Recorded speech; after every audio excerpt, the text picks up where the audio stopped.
Hello मित्रों, फरीથી બધાનું સ્વાગત છે આપણા યુટ્યુબ ચેનલમાં. તો જેમ કે આપણે આગલા લેક્ચરમાં ડિસ્કશન કર્યું હતું ઓપ્શન્સ વિશે, બરાબર. આપણે ઓપ્શન કોન્ટ્રાક્ટ સમજવાની કોશિશ કરતા હતા. હવે જો આજના લેક્ચરમાં આપણે ઓપ્શન્સને થોડું વધારે ડિટેલમાં સમજીએ અને ઓબ્ઝર્વ કરીએ કેવી રીતે આપણે ઓપ્શન્સમાં સમજણ મેળવી શકીએ છીએ, બરાબર. જો ઓપ્શન્સ હંમેશા, અહીંયા મેં સરસ ગ્રાફ બનાવ્યો છે. તો ઓપ્શન્સ ઓલવેઝ બે ટાઈપના હશે. એક છે કોલ ઓપ્શન્સ અને સેકન્ડ છે પુટ ઓપ્શન્સ. પુટ ઓપ્શન્સને તમે જોયું હશે કે પીઈ પણ તરીકે રિફર્ડ કરવામાં આવશે અને કોલ ઓપ્શન્સને સીઈ તરીકે પણ રિફર્ડ કરવામાં આવશે, બરાબર. હવે અહીંયા થોડું કન્ફ્યુઝિંગ છે કે કોલ ઓપ્શન્સને તમે બાય પણ કરી શકશો અને એના એ જ કોલ ઓપ્શનને તમે સેલ પણ કરી શકો છો. પુટ ઓપ્શનને તમે બાય પણ કરી શકો છો અને સેલ પણ કરી શકો છો. યાની કે અહીંયા તમારી જોડે 4 કોમ્બિનેશન છે ઓપ્શન્સના: કોલ ઓપ્શન્સ અને પુટ ઓપ્શન્સ. કોલને તમે બાય પણ કરી શકો છો, સેલ પણ કરી શકો છો, પુટને તમે બાય પણ કરી શકો છો અને પુટને તમે સેલ પણ કરી શકો છો. યાની કે ઓપ્શન્સમાં તમારી જોડે હંમેશા 2 ઓપ્શન હશે કે તમે બાયર પણ બની શકો છો અને આના આ જ ઓપ્શન્સના શું બની શકો છો? સેલર પણ બની શકો છો. હવે તમારા વ્યૂ ઉપર ડિપેન્ડ છે કે તમારે ઓપ્શન્સ બાયર બનવું છે કે ઓપ્શન સેલર બનવું છે. જેમ કે આપણે આગલા લેક્ચરમાં જે ડિસ્કશન કર્યું હતું સ્ટોરીના થ્રુ, કે અજય અને વિપુલના એક્ઝામ્પલમાં, તો અજય શું હતો? ઓપ્શન્સનો બાયર હતો એક્ઝામ્પલ તરીકે, અને વિપુલ શું હતો? તો સેલર હતો, બરાબર. એસેટ ક્લાસ શું થયું? ઓપ્શન્સના બાયર અને ઓપ્શન સેલર, બરાબર. હવે તમને ખબર છે બાયરના 33% ચાન્સીસ હોય છે જીતવાના, જ્યારે સેલરના 66% ચાન્સીસ છે કે સેલર જીતશે. યાની સ્ટેટિસ્ટિકલી જોઈએ તો સેલર્સના ચાન્સીસ બહુ હાઈ છે જીતવાના, બરાબર. હવે એમાં સિમ્પલ છે, જો કે જ્યારે 3 પોસિબલ સિનેરિયો હોય છે, કાં તો કોઈ પણ માર્કેટનો કોઈ પણ સ્ટોકનો ભાવ વધશે, કાં તો સ્ટોકનો ભાવ ઘટશે, કાં તો સ્ટોકનો ભાવ એનું એ જ રહેશે. તો જો તમે ઓપ્શન સેલર છો, ભલે તમે પછી કોલ સેલ કરો કે પછી પુટ સેલ કરો, જો તમે ઓપ્શન સેલર છો તો તમારા વ્યૂના હિસાબથી 3 પોસિબલ સિનેરિયોમાંથી 2 પોસિબલ સિનેરિયોમાં હંમેશા તમારા ફેવરમાં માર્કેટ રહેશે, રાઈટ. અને એક જ પોસિબલ સિનેરિયોમાં બાયરની પ્રોફિટેબિલિટી છે. એટલે તો બાયરને કહેવામાં આવ્યું છે કે 33% ચાન્સીસ છે બાયરને જીતવાના, કેમ કે 3 પોસિબલ સિનેરિયોમાંથી જસ્ટ એક જ પોસિબલ સિનેરિયો, યાની કે જે બાયરે ડાયરેક્શન પ્રિડિક્ટ કરી છે એ ડાયરેક્શનમાં માર્કેટ મૂવ કરશે તો જ એને પ્રોફિટ થશે, બરાબર. તો આટલું સ્ટ્રક્ચર તમારે યાદ રાખવાનું છે, કેમ કે આ સ્ટ્રક્ચર સમજવું બહુ ઇમ્પોર્ટન્ટ છે. એમ આ સ્ટ્રક્ચરના બેઝ ઉપરથી તમે ઓપ્શન્સને સરસ રીતે તમારું કન્સેપ્ટ ડેવલપ કરશો, બરાબર. સ્ટોપ કરીને તમે સ્ક્રીનશોટ પણ પાડી શકો છો અને સમજી પણ શકો છો, બરાબર. હવે થોડા આગળ વધીએ. હવે એક સરસ વ્યૂ બનાવીએ. અત્યારે એક્ઝામ્પલમાં તો આપણે ફિઝિકલ લીધું હતું, બટ હવે સ્ટોક માર્કેટમાં કેવી રીતે આપણે ઓપ્શન્સનો યુઝ કરી શકીએ? જો સિમ્પલ છે. જ્યારે પણ સૌથી પહેલું તમારું કામ શું હશે? કોઈ સ્ટોકમાં તમે પોઈન્ટ ઓફ વ્યૂ બનાવશો, બરાબર. જેમ કે તમે એક્ઝામ્પલ લઈએ, જેમ કે ચલો કોઈ સ્ટોક છે જેનો ભાવ ચાલે છે 500 રૂપિયા. હવે તમારી એક્સપેક્ટેશન છે કે આનો ભાવ વધશે, એટલે કે 500થી 600 જશે, એવો તમારો વ્યૂ છે. એવી રીતે કોઈ પણ વ્યક્તિ, બીજા વ્યક્તિનો વ્યૂ શું હશે કે મને લાગે છે કે આનો સ્ટોકનો ભાવ ઘટશે, કેમ કે પોઈન્ટ ઓફ વ્યૂ હંમેશા ક્યારે સેમ હોઈ શકે નહીં. પોઈન્ટ ઓફ વ્યૂ હર વખત અલગ અલગ જ હોઈ શકે, બરાબર. હવે જો પોઈન્ટ ઓફ વ્યૂ બનાવ્યા પછી તમારી જોડે સિમ્પલી પહેલા ઓપ્શન છે કે સ્પોટ માર્કેટમાંથી આ પોઈન્ટ ઓફ વ્યૂને ટ્રેડ કરવો છે, ફ્યુચરમાંથી યુઝ કરવો છે કે ઓપ્શન્સ કોન્ટ્રાક્ટ કરવો છે. તમારી જોડે માર્કેટમાં હંમેશા 3 ઓપ્શન્સ જ અવેલેબલ છે: સ્પોટ માર્કેટ, ફ્યુચર કોન્ટ્રાક્ટ અને ઓપ્શન્સ કોન્ટ્રાક્ટ, જેની આપણે ચર્ચા ડિટેલમાં પાછળ વિડીયોઝમાં કરીશ, રાઈટ. હવે તમે ડિસિઝન લીધું છે કે મારે ઓપ્શન્સમાં ટ્રેડ કરવું છે, તો સૌથી પહેલું તમારે અહીંયા જ્યારે પણ તમે ઓપ્શન્સમાં ટ્રેડ કરવા જાઓ છો ત્યારે સૌથી પહેલાં તમારે ડિસાઇડ કરવું પડશે કે તમારે કોલ ખરીદવો છે કે કોલને સેલ કરવો છે, તમારે પુટ ખરીદવો છે કે પુટને સેલ કરવો છે. તો તમારા વ્યૂના હિસાબથી તમે ડિસાઇડ કરશો. કેવી રીતે ડિસાઇડ કરશો? જો સિમ્પલી જ્યારે પણ તમને એવું લાગે કે માર્કેટ ઉપર જશે તો તમે સિમ્પલી કોલને ખરીદી શકો છો, બરાબર. એવી જ રીતે જ્યારે તમને એવું લાગે છે કે માર્કેટ નીચે જશે ત્યારે સિમ્પલી તમે શું કરશો? પુટને બાય કરી નાખશો. શોર્ટકટની રીતે વિચારીએ, જેમ કે આપણે જ્યારે પણ કોઈ મોબાઈલ ઉપર કોલ આવે છે તો આપણે શું કરીએ છીએ? ઉપાડીએ છીએ. મતલબ કે જ્યારે પણ તમારી એક્સપેક્ટેશન એવી છે કે માર્કેટ ઉપર જશે તો સિમ્પલી કોલ બાય કરી લો. શું કરી લો? બાય. ધ્યાન રાખજો, સેલનું નથી કીધું, બાયનું કીધું છે. એવી જ રીતે જ્યારે તમારું વ્યૂ ડાઉન સાઇડની હોય ત્યારે સિમ્પલી શું કરી લો? પુટ ખરીદી લો, બાય કરી લો, બરાબર. યાની કે અત્યારે આપણે બાયર છીએ, કોલના પણ બાયર છીએ અને પુટના પણ બાયર છીએ. એટલે કે આપણે એમ કહી શકીએ કે આપણે ઓપ્શન્સ બાયર છીએ. મેં હંમેશા તમને કીધું, અત્યારે હાલ જ કીધું કે ઓપ્શન્સના 2 પહેલું છે: એક બાયરનો પહેલું છે અને બીજો સેલર, બરાબર. તો અત્યારે આપણે શેનું ડિસ્કશન કરી રહ્યા છીએ? બાયરનું, ઓપ્શન્સ બાયર. યાની કે જ્યારે તમારું વ્યૂ ઉપરની સાઈડ હોય ત્યારે સિમ્પલી કોલ બાય કરી લો, જ્યારે તમારું વ્યૂ ડાઉન સાઈડનો હોય એટલે સિમ્પલી શું ખરીદી લો? પુટ ખરીદી લો. બરાબર.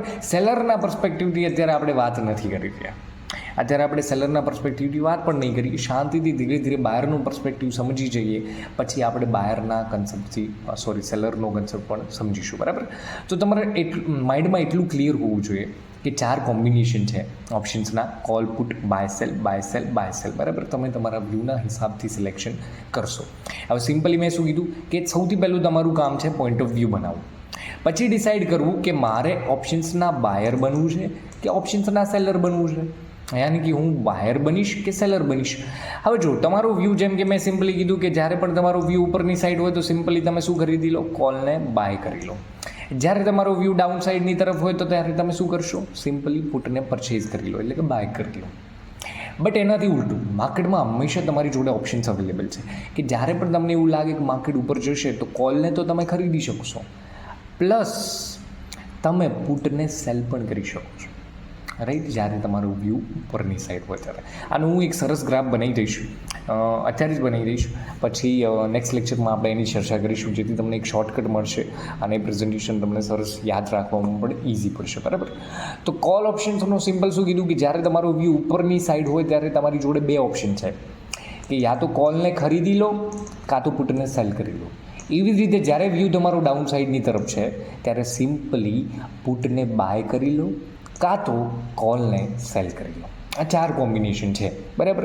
ડાયરેક્શન 2 છે, કાં તો અપવર્ડ કાં તો ડાઉન સાઈડ. બરાબર. જો અપવર્ડ છે તો પણ તમારી જોડે 2 ઓપ્શન અવેલેબલ છે, ડાઉન સાઈડ છે તો પણ તમારી જોડે 2 ઓપ્શન્સ અવેલેબલ છે. બરાબર. અત્યારે થોડું લિટલ કન્ફ્યુઝિંગ લાગી રહ્યું છે, બટ ધીરે ધીરે જેમ આપણે આગળ વધીશું એ તમારું ઓપ્શન્સનું બધું જ જે કન્ફ્યુઝન છે બધું દૂર થઈ જશે. બરાબર. હવે સિમ્પલ છે. જુઓ, જ્યારે પણ તમે ડિસાઇડ કરો છો કે મારે ઓપ્શન્સ કોન્ટ્રાક્ટ કરવો છે, ઓપ્શન્સમાં ટ્રેડ કરવું છે, તો સૌથી પહેલું કામ કરવું પડશે તમારું સ્ટ્રાઇક પ્રાઇસનું સિલેક્શન. કારણ કે સ્ટ્રાઇક પ્રાઇસ સિલેક્ટ કરવું છે. હવે સ્ટ્રાઇક પ્રાઇસ શું છે એ સમજવું જરૂરી છે. સ્ટ્રાઇક પ્રાઇસ કદાચ તમે નામ સાંભળ્યું છે. સ્ટ્રાઇક પ્રાઇસનો સિમ્પલ મતલબ છે કે રેફરન્સ પ્રાઇસ. જો આપણે શું કરી રહ્યા છીએ? ઓપ્શન્સ કોન્ટ્રાક્ટ કરી રહ્યા છીએ. તો આપણે રેન્ડમલી કોઈ બેંક નિફ્ટી, ધારો કે સ્ટોકનો કાં તો કોઈ બેંક નિફ્ટીનો તમે ટ્રેડ કરો છો, મતલબ તમે બેંક નિફ્ટી પરચેઝ નથી કરી રહ્યા, તમે એવો ઓપ્શન્સ કોન્ટ્રાક્ટ ટ્રેડ કરી રહ્યા છો જેમાં બેંક નિફ્ટી ઇન્વોલ્વ છે, મતલબ એનો ઓપ્શન્સ કોન્ટ્રાક્ટ ટ્રેડ કરી રહ્યા. તો સૌથી પહેલું સ્ટ્રાઇક પ્રાઇસનું સિલેક્શન. સ્ટ્રાઇક પ્રાઇસ મતલબ એક રેફરન્સ પ્રાઇસ કે જે પ્રાઇસ ઉપર બાયર અને સેલર બંને એન્ટર થશે. શું થશે? એન્ટર થશે બાયર અને સેલર. જેમ કે અજય અને વિપુલના એક્ઝામ્પલમાં શું થયું હતું કે 5 લાખ જમીનનો ભાવ હતો, તો એ 5 લાખમાં અજય ખરીદી અને એ જ 5 લાખની ડિલિવરી કોને આપવાની છે? એટલા જ ભાવમાં કોણ સેલ કરશે? વેન્યુ. તો એક રેફરન્સ પ્રાઇસ તરીકે ઓપ્શન્સમાં સ્ટ્રાઇક પ્રાઇસનું સિલેક્શન કરવું જરૂરી છે. જે જસ્ટ રેફરન્સ પ્રાઇસ છે, એની ઉપર બાય સેલ નહીં થાય, બસ રેફરન્સ પ્રાઇસ તરીકે યુઝ થશે. તો સ્ટ્રાઇક પ્રાઇસનું સિલેક્શન કેવી રીતે કરશો? તો સ્ટ્રાઇક પ્રાઇસના સિલેક્શન માટે આપણે ઓપ્શન ચેઇન જોવી પડશે. ઓપ્શન ચેઇન કેવી રીતે જોશો? તો કોઈ પણ જે પણ ઇન્સ્ટ્રુમેન્ટ ઉપર વ્યૂ હોય, જે પણ એસેટ ક્લાસ ઉપર, એની સિમ્પલી તમારે ઓપ્શન ચેઇન જોવાની છે. ઓપ્શન ચેઇન જેવું તમે ઓપન કરશો એટલે એમાંથી ઘણી બધી મલ્ટિપલ સ્ટ્રાઇક પ્રાઇસ અવેલેબલ છે. હમણાં જોઈએ કે ઓપ્શન ચેઇન શું છે. બટ સૌથી પહેલાં સ્ટેપ સમજી લો કે સૌથી પહેલું સ્ટ્રાઇક પ્રાઇસ સિલેક્શન કરવું પડશે. સ્ટ્રાઇક પ્રાઇસ સિલેક્ટ કરવા માટે તમારે ઓપ્શન ચેઇન જોવી પડશે અને ઓપ્શન ચેઇનમાંથી એક વખત સ્ટ્રાઇક સિલેક્ટ કરી લો છો પછી તમારે ડિસાઇડ કરવાનું છે કે કોલ પરચેઝ કરવો છે કે કોલ સેલ કરવો છે, પુટ પરચેઝ કરવો છે કે પુટ સેલ કરવો છે. તો તમારા વ્યૂના હિસાબથી તમારે જસ્ટ ઓપ્શન્સનું સિલેક્શન કરવાનું હશે. બરાબર. હવે જરા આપણે સમજીએ કે સ્ટ્રાઇકનું સિલેક્શન કેવી રીતે કરીએ, એટલે કે ઓપ્શન ચેઇન જોઈએ. જેમ કે ચલો એક્ઝામ્પલ લઈએ કે આપણો વ્યૂ વિપ્રો નામના સ્ટોક ઉપર છે. બરાબર.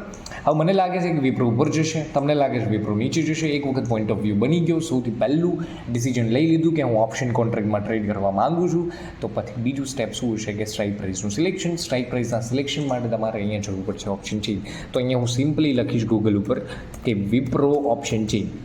જેવું હું લખીશ ઓપ્શન ચેઇન વિશે એટલે મારી સામે અહીંયા હું આ ક્લિક કરીશ એટલે એનએસસીની વેબસાઇટ ઓપન થઈ જશે. તમે અહીંયા જોઈ શકો છો કે વિપ્રોનું ફ્યુચર ડેરિવેટિવ કોન્ટ્રાક્ટ છે. બરાબર.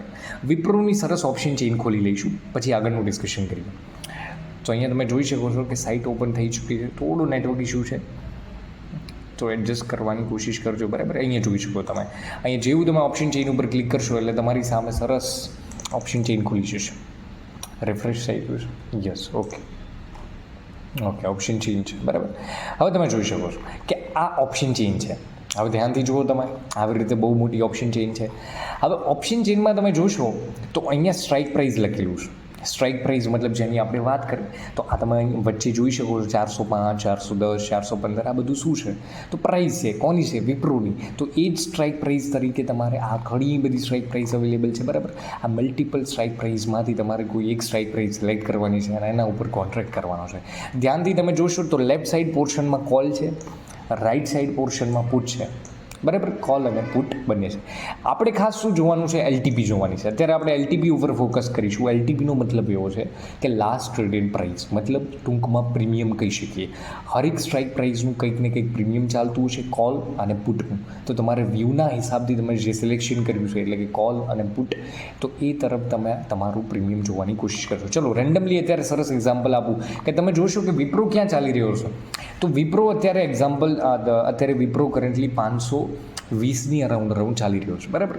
518, 19ની અરાઉન્ડ ચાલી રહ્યો છે.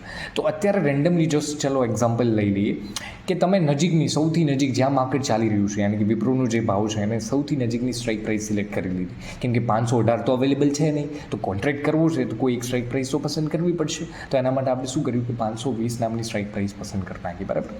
હવે આ સ્ટ્રાઇક પ્રાઇસ લેફ્ટ પોર્શનમાં જે આ એલટીપી છે અને રાઈટ પોર્શનમાં પુટની એલટીપી છે, બરાબર. આમાંથી હું શું સિલેક્ટ કરીશ? તો હું મારા વ્યૂના હિસાબથી સિલેક્ટ કરું. જેમ કે મને લાગે છે વિપ્રો ઉપર જશે તો હું કોલની સ્ટ્રાઇક પ્રાઇસ પસંદ કરીશ, મતલબ 520ની સ્ટ્રાઇક પ્રાઇસ છે અને એના કોલનું પ્રીમિયમ ચાલી રહ્યું છે 15 રૂપિયા.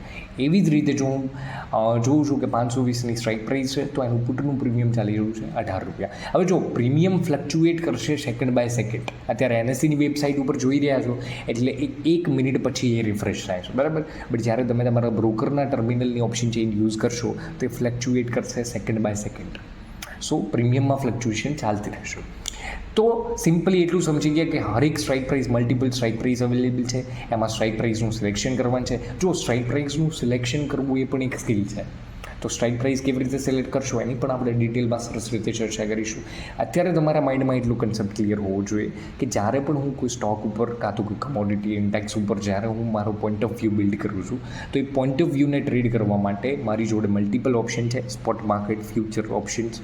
અને જો એમાંથી હું ડિસાઇડ કરું છું કે ઓપ્શન્સ કોન્ટ્રાક્ટ મારે ટ્રેડ કરવો છે તો ઓપ્શન્સ કોન્ટ્રાક્ટ ટ્રેડ કર્યા બાદ સૌથી પહેલું મારું કામ હોવું જોઈએ સ્ટ્રાઇક પ્રાઇસનું સિલેક્શન કરવું, બરાબર. સ્ટ્રાઇક પ્રાઇસનું સિલેક્શન કરવા માટે હું ઓપ્શન ચેન્જ જોઈશ. ઓપ્શન ચેન્જ જોઈશ પછી હું એક સ્ટ્રાઇક પ્રાઇસ સિલેક્ટ કરીશ અને સ્ટ્રાઇક પ્રાઇસના હિસાબથી હું ડિસાઇડ કરીશ કે મારે કોલ ખરીદવો છે કે પુટ ખરીદવો છે, મારે કોલ સેલ કરવો છે કે પુટ સેલ કરવો છે. એ મારા વ્યૂ ઉપર ડિપેન્ડ છે.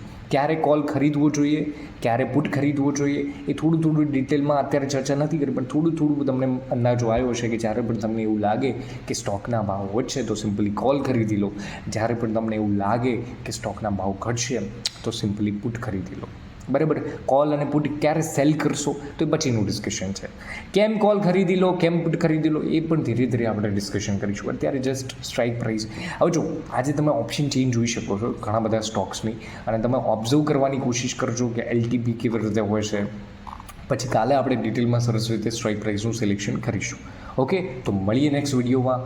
અને નેક્સ્ટ વિડીયોમાં આપણે સરસ રીતે ડિટેલમાં ચર્ચા કરીશું. જો તમે વિડીયો જોવો છો તો પ્લીઝ સબસ્ક્રાઈબ કરી લો, શેર કરી લો તમારા ફ્રેન્ડ સાથે અને બહુ જ મજા આવશે. તમને હરેક કન્સેપ્ટ ક્લિયર થઈ જશે સ્ટોક માર્કેટ રિલેટેડ બધું જ, બરાબર. તો લાઇક કરો, શેર કરો, સબસ્ક્રાઈબ કરો. મળીએ નેક્સ્ટ લેક્ચરમાં. જય હિન્દ, જય ભારત.